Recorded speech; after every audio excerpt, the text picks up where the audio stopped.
Hello, and it's time for the Hebrew of the week. And since it's Christmas tide, and I did Matthew 2 for my podcast this week, and Matthew 2 quotes Hosea 11:1, I thought I'd do Hosea 11:1 and 2 for the Hebrew of the week.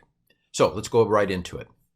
Ki na'ar Yisrael, va'ohavehu mim Mizrayim karati livni. All right. So it starts with ki, which is normally for or that. Here, the translation, a lot of translations go with when, which is a little odd, but this is not really an English way of saying things, is it? For a child, Israel, and I loved him. It comes out something like, when Israel was a child, I loved him. Something like that is a good English translation. So we'll deal with it, right? It's Hebrew. It's not English. It doesn't have to be good English. It has to be good Hebrew. So for a child was Israel. Na'ar, child, Yisrael. For a child was Israel, and I loved him. When Israel was a child, I loved him. Kind of have to get in the feel of it and kind of roll with the Hebrew punches. So vav is an and then hu is the him. It's an object suffix. I loved him. The verb ahav, I always think ahavalav. That's how I remember ahav means love. Ahavalav. This is, believe it or not, a imperfect.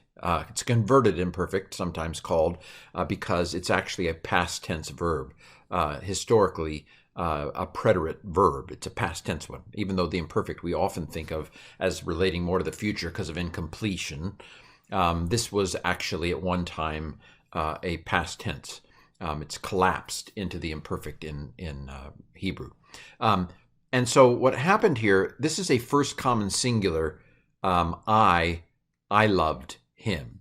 And so you had the aleph from ahav, and you had the aleph from I, and the two alephs together, they're like, well, that's waste. Let's collapse them. And the two alephs came together. There's several like this, a call to eat and so far, that they have a holum after that first aleph in the first common singular. So, for a child Israel, and I loved him. When Israel was a child, I loved him. Mizrayim, and from Egypt. So Mizrayim is Egypt. Notice it has a dual ending, ayim, which I suppose has to do with the fact that you have Upper and Lower Egypt. It's the two Egypts. It's a dual. It's a twin, the twin Egypt. And then min here is from Egypt. So it's mem, hirik with a nun, and nun assimilates when no vowel separates.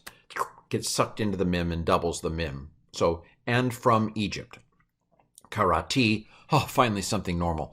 This is a first singular, first common singular, perfect of kara. So I called my son. So to my son, the verb kara tends to take a lamed after it. I call to, hey, same thing in Genesis 1. But so I called my son. So Ben, my son's name is Ben, not really, but Ben is son. And then the hirik yod is my, it's a possessive suffix my, and then la is to. So putting it together, for a child Israel, and I called him, and from Egypt, and I loved him, and from Egypt I called my son. Of course, this is a little surprising if you were expecting a prediction. This is not a prediction that the Messiah will go down to Egypt, right? It's not a prediction that the Messiah will come out of Egypt at some point as a child. This is actually talking about the Exodus from the standpoint of Hosea. This is hundreds of years in the past. He's not making a prediction, which, as I've pointed out in my podcast, we have to adjust what we understand by the New Testament fulfilling the Old Testament, because a lot of times it's not anything like a straightforward prediction. So when Israel was a child, I loved him, and out of Egypt I called my son. Now verse 2. Kar'u lahem, they called them. So here it switched from I called my son to they called to them. And my first thought was the prophets the prophets called to Israel over and over again to try to get them to serve the Lord, and they didn't. So that's my first impression. I'm not a Hosea scholar, but my first thought was, I bet this switch to they is referring to the prophets and the righteous ones of Israel. So this is, again, Korah, and notice the lamed, Korah, you call to someone. Hem is a third masculine plural object. So you have the preposition la with the object them. This is a perfect again. It is, I believe it's third plural. Again, they called to them. Thus, Cain, lahu, mipanehem, laba'alim. Okay, they called to them thus. They walked from their face. So the sense of it is that the more that they called to Israel, the more they walked away from God's face and from the face of the prophets. Where did they walk toward? They walked to the Baals. So this is a sad comment on Israel, right? When Israel was a child, I loved Israel. I called my son out of Egypt, but the more that I called to Israel, the more that Israel walked away from my face. So this is a third plural. The halku is also a third plural. They walked. They called to them thus. They called to them thus. They walked from their face. So there's hem again, not him again, but hem again, which is them.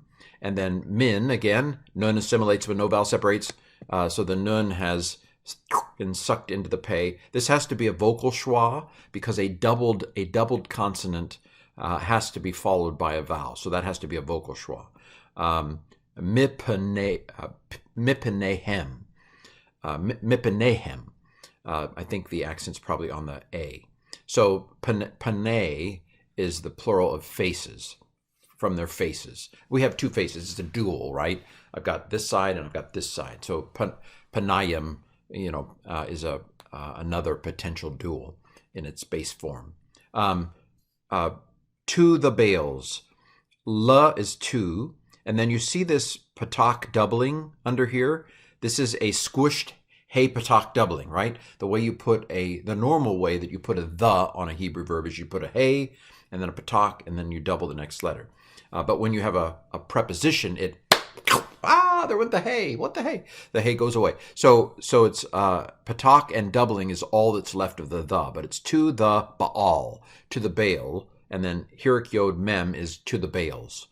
The more that they called, the more they walked from their face to the Baals.